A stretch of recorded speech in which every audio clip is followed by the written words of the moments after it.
let me teach you about the joy of separate perception results that you can place into your methods of DMing. Now, usually what people do, they use notes to give players different results of perception, so that they don't read each other's notes and that it's secretly something that the player knows based on their perception roll. But we don't need, for this method that I use, we don't need paper, we don't need any of that. It doesn't need to encumber our logistics. We can do it just as fast as normal and get pretty similar and even maybe some even interestinger results than we would otherwise with the paper and the pencil. So how do we do separate perceptions like this? Well, when you roll behind the screen for individual players and you see who has the high roll, who has the low roll, what did they get to find out, then you can, by your description, sort of give them dual-sided results. You describe to one person more in particular that they hear this and that and see this and that, and then to the other person you describe that they feel this or suspect that this is so, they hear this, and so on. For example, you say to one player, you hear scratching and dragging of weight behind potential footsteps and whispers. You're not sure, but you certainly hear disturbances in the hallway next to this one, on the floor, the scratches again, clicking and dragging. Then to another player you say, from the rhythm of the sounds, you could conclude that this might be a single entity, like a monster dragging itself around. So you gave the second player that had the higher perception roll something more to work with on top of the first description, and you said both publicly in front of all players.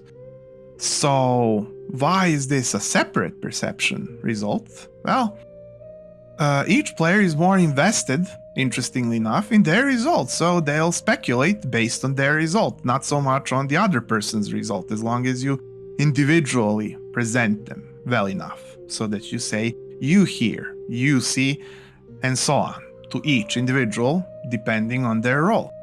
And then, when players speculate, they may confuse each other, so even though the higher perception person has probably got it 90% right and just needs some thinking to further it, now there are people with lower perception messing with his or her perception, which is what happens naturally, and this brings higher level of detail and simulation and makes multiple perception rolls less overpowered in a situation where you want them to have a chance, but not to always have everybody roll until they get what they want. If 4 people are rolling, somebody is bound to get everything and anything. So, like this, it sort of averages out. And people need to actually believe their perception and work with it. Yet, it depends on their perception whether their perception is believable or not.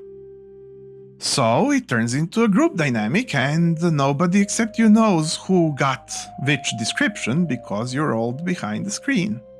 And then later you can give a bit of further clues to adjust towards what you feel is right towards each person's perception.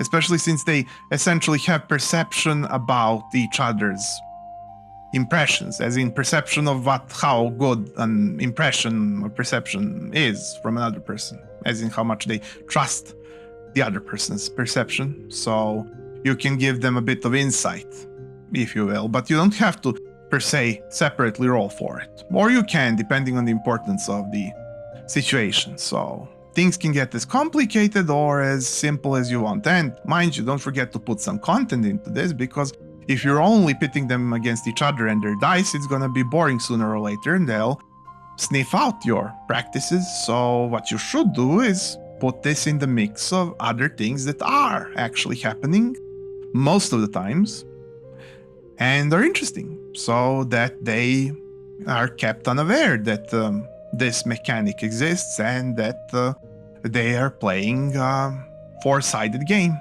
One side you, two sides. The two players I described, and fourth side, the thing that is emitting the clues, for example.